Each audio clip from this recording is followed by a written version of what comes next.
The story is about a little girl named Sarah Crewe and her father, who arrived in London on a cold winter day. Sarah, who was 7 years old, had long black hair and green eyes. She expressed her sadness about leaving their house in India with its hot sun and blue sky. Sarah and her father went to Miss Minchin's school for girls, where they met Miss Minchin, the headmistress.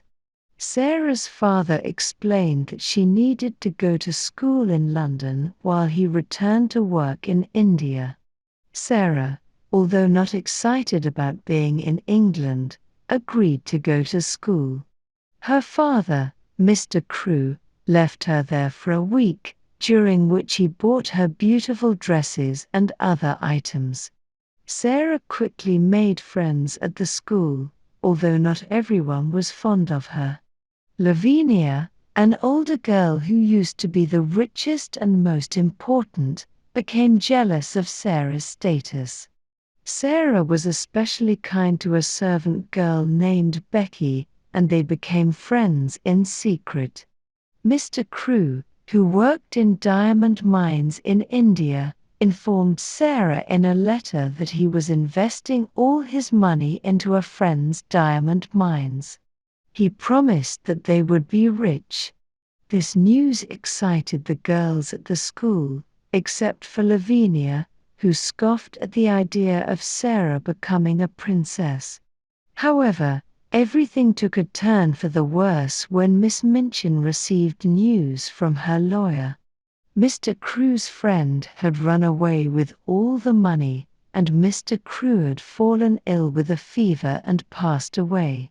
The revelation shocked everyone, and it was discovered that Sarah was now penniless. Miss Minchin, upset about the school's reputation, decided to keep Sarah but turned her into a servant, making her work for her bread. Sarah was told to wear a black dress and sleep in a servant's room next to Becky. The story leaves us wondering about Sarah's fate and how she will cope with this sudden change in circumstances. Sarah is in her little attic room, dressed in her old black dress, showing no signs of tears despite her obvious distress. Becky, the servant girl, enters the room with red eyes from crying and expresses her sympathy. Sarah, however, is silent for hours, repeating the devastating news of her father's death. The next morning marks the beginning of Sarah's new life as a servant. She learns various household chores, such as cleaning floors and making fires. The cook, displaying resentment, remarks about the transformation of the once little rich girl with diamond mines into a servant. Sarah is assigned tasks throughout the day, working tirelessly from morning to night. Despite her hardships, she maintains her composure and reflects on her father's teachings of bravery. Becky, surprisingly, becomes Sarah's first and only friend in this challenging period. They share brief moments in Sarah's room, providing each other comfort. The other girls in the school distance themselves from Sarah, except for Lavinia, who takes pleasure in Sarah's misfortune. Ermengarde, who genuinely cares for Sarah, struggles to understand the change in their relationship. In a heartfelt moment, Ermengarde visits Sarah's attic, expressing her confusion and sadness about their altered friendship. Sarah reassures her, explaining the difficult circumstances she faces. Despite the isolation, Sarah finds solace in the companionship of Becky and the occasional visits from birds outside her window. Becky excitedly informs Sarah about an Indian gentleman, Mr. Corrisford, moving into the house next door. Mr. Corrisford, a wealthy man with a mysterious ailment, had lived in India for many years. The news provides a glimmer of hope and intrigue in Sarah's challenging circumstances, opening new possibilities in her changed life. Sarah faces the harshness of winter in her cold attic room. The lack of fires for servant girls leaves her and Becky shivering through the nights. Sarah's physical condition deteriorates, with her old, short black dress, worn-out shoes, and no warm coat. Hunger becomes a constant companion as Sarah carries heavy shopping baskets through the snow. One day, while in the snow, Sarah finds a sixpence and uses it to buy hot new bread. Witnessing a child outside the shop with no shoes, coat, and a blue, cold face, Sarah selflessly gives her bread to the hungry child. When she returns to the school, Miss Minchin scolds her for being late and complains about her lack of gratitude. Sarah, undeterred, asserts that Miss Minchin is not kind and the school is not a home. Lavinia mocks her on the stairs, referring to her as Princess Sarah in her old dress and dirty shoes. In the solitude of her attic, Sarah struggles to maintain her bravery but whispers to her father's memory for strength. Meanwhile, in the house next door, Mr. Corrisford is consumed by thoughts of Ralph Crewe's child.